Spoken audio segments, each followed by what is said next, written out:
Okay, I bet the favorite musician of at least half of your parents is Jimi Hendrix.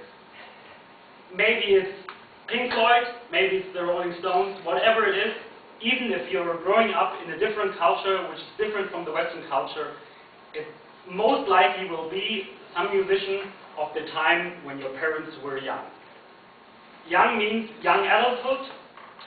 This is the time from 20 to 30 years, which is a part of the so-called Reminiscence Bump.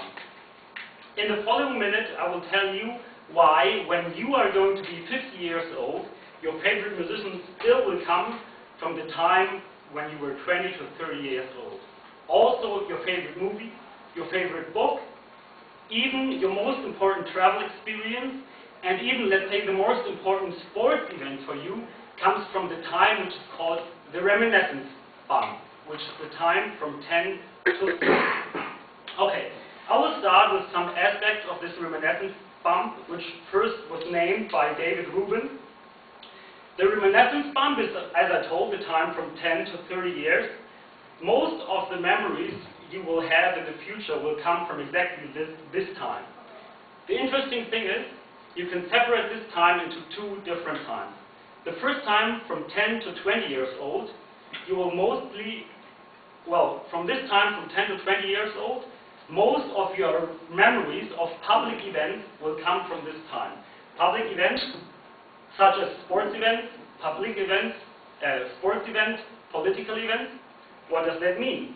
We are all like over 20, we all going through this period, so we all already experienced like the most important public events of our lifetime. Maybe September 11th. I think everybody of us exactly remembers the day of September 11th and how we found out about what happened in New York. Well, that's the first part of the Reminiscence Bump. The second part of the Reminiscence Bump is from 20 to 30 years.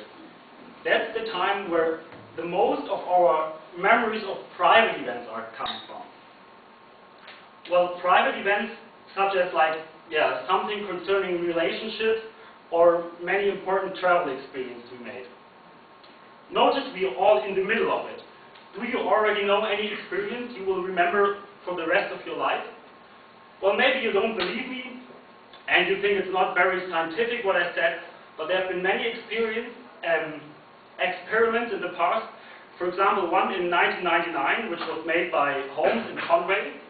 In this experiment, the participants were given a name, which could be a first name or a last name, and they should say their first association.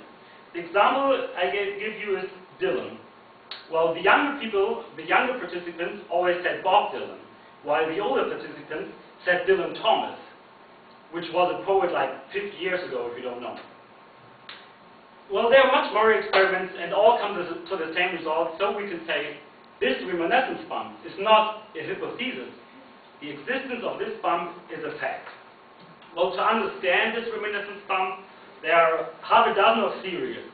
The most common theory, and in my opinion the most logical one, is explanation by using the Erikson stages of self-development. Erik Erikson postulated in 1950 that the self-development is split in different stages. For example, one stage from 10 to 20 years is the time of the development of the social identity. In this time, you develop your identity in the community. In this time, public events are very important for you, and because these events are very important for you, you remember them very strongly in the future. Another part, from 20 to 30 years, is the time of the development of the intimate identity, the self-centered identity. Well, that's where all the private memories come from, is why the private events in this time are very important for you, so you remember them better in the future. And how I told you before, like favorite musician, favorite music, also comes from this time, from 20 to 30. Well, in order to the Erikson stages of self-development, that means that choosing our favorite musician, favorite book, has kind of something to do with self-development, especially with the development of the intimate self. Well, I think that's enough facts for the moment. To recapitulate, you learned about specific times within lifetime which generate the most important memories of your life. And I also told you about the Erikson stages of self-development with which you could explain this phenomenon of the reminiscence bump.